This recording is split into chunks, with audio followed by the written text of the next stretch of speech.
vamos a hablar de un tema llamado confiabilidad, llamado organizaciones altamente confiables, que quizás no suenen mucho en la literatura, porque estamos muy metidos en el tema de cómo reportamos, de cómo hacemos el conteo de eventos adversos. Estamos metidos tanto en el aparataje instrumental que a veces el contexto se nos pierde de vista. Entonces, con eso en mente, ¿qué pasa?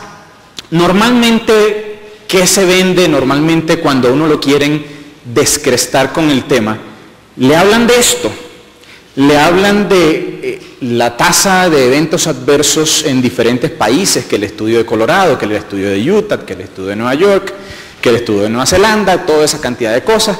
Le dicen a uno cuántas historias clínicas revisaron, cuál fue el porcentaje de cada una de esas cosas en términos de eventos adversos, cuántos eventos adversos fueron evitables o no. Le dicen a uno, miren, solo Estados Unidos los eventos adversos cuentan como si estuvieran estrellando un jumbo cada día y medio durante un año. Esa es la proporción, ese es el tamaño y la magnitud, y todo el mundo dice, ¡wow! ¡Qué poco! ¿En dónde estamos metidos? ¿Qué está haciendo salud? ¿Qué nos dicen? Nos dicen, mire, si cogiéramos las 10 primeras causas de mortalidad en Estados Unidos y cuantificáramos ese tipo de muertes por ese tipo de errores, estamos hablando que si cogemos la cifra más alta, sería la 5ª causa de muerte. Entonces algunos están hablando de la epidemiología y de la epidemia de los errores, que si fuera la cifra más baja sería la 8ª causa de muerte. Y le dicen a uno, se muere más gente yendo a los hospitales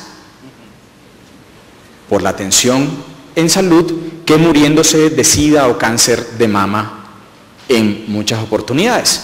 Y entonces obviamente la prensa coge esto, lo empaqueta en una manera muy vendedora, y los médicos del otro lado dicen, es que además de que no nos pagan, ahora nos llaman asesinos, y todo el cuento.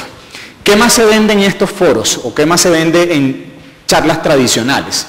Se venden este tipo de cosas. Estos son 2 titulares de Panamá del año pasado, a finales del año pasado. Yo no sé si ustedes saben un problema grandísimo que tuvo Panamá a finales del año pasado, con la preparación de unos jarabes, que en vez de usar glicerina o no me acuerdo cuál fue el excipiente, usaron dietilenglicol, que es una sustancia que se usa para aires acondicionados.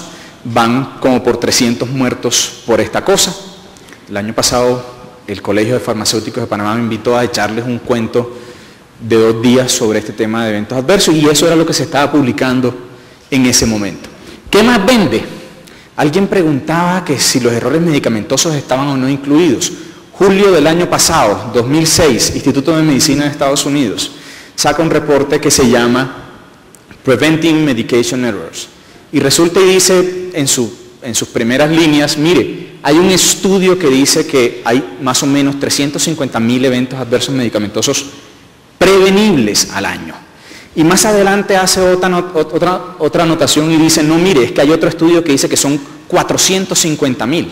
Y dice, hay otro estudio hecho por Medicare en solo pacientes ambulatorios que hablan de 530.000. Y dice, mire, para no ponernos a dar más vuelta, posiblemente los eventos adversos medicamentosos prevenibles por año en Estados Unidos, incluyendo el subregistro, estamos hablando de 1,5 millones de eventos adversos. ¿Qué más nos dicen cuando leemos un periódico? Esto, un paciente del Sistema de Seguridad Social de los Veteranos de Estados Unidos que va a una cirugía de testículo y le remueven el testículo que no es. La cara de la esposa lo dice todo. Eso es lo que dicen. ¿Qué más nos dicen? Nos dicen cifras por todos lados. Yo hace años tomé la decisión de no seguirle parando bola a las cifras, porque la cosa es sencilla.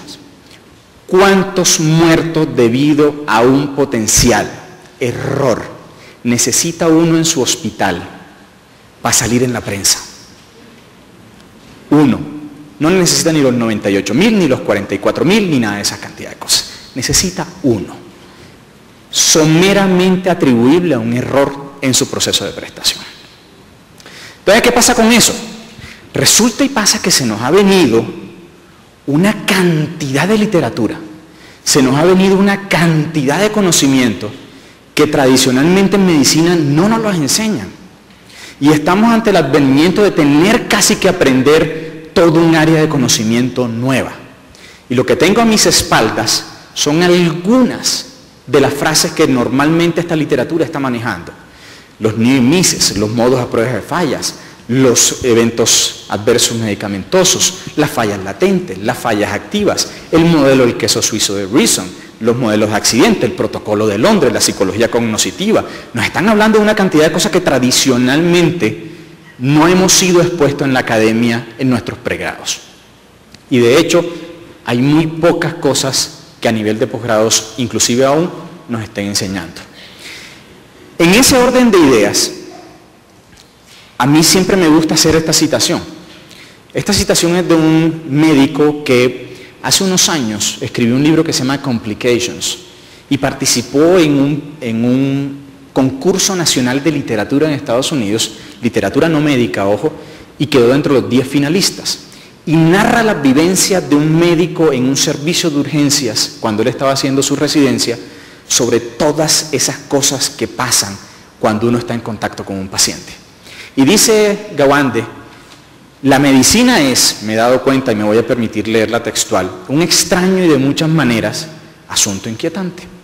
Las apuestas son altas, las libertades tomadas son tremendas. Colocamos medicamentos a las personas, ponemos agujas y tubos dentro de ellas. Manipulamos su química, su biología, su física. Los ponemos inconscientes, abrimos sus cuerpos al mundo. Lo que uno encuentra cuando se aproxima, lo suficiente para ver su rostro surcado, sus dudas y tropiezos, sus fallas y también sus triunfos, es cuán confusa, incierta y sorprendente es la medicina. Y lo uso, esa cita textual, simplemente para usar y que me lleve a una palabra. La palabra se llama confiabilidad y la palabra se llama complejidad.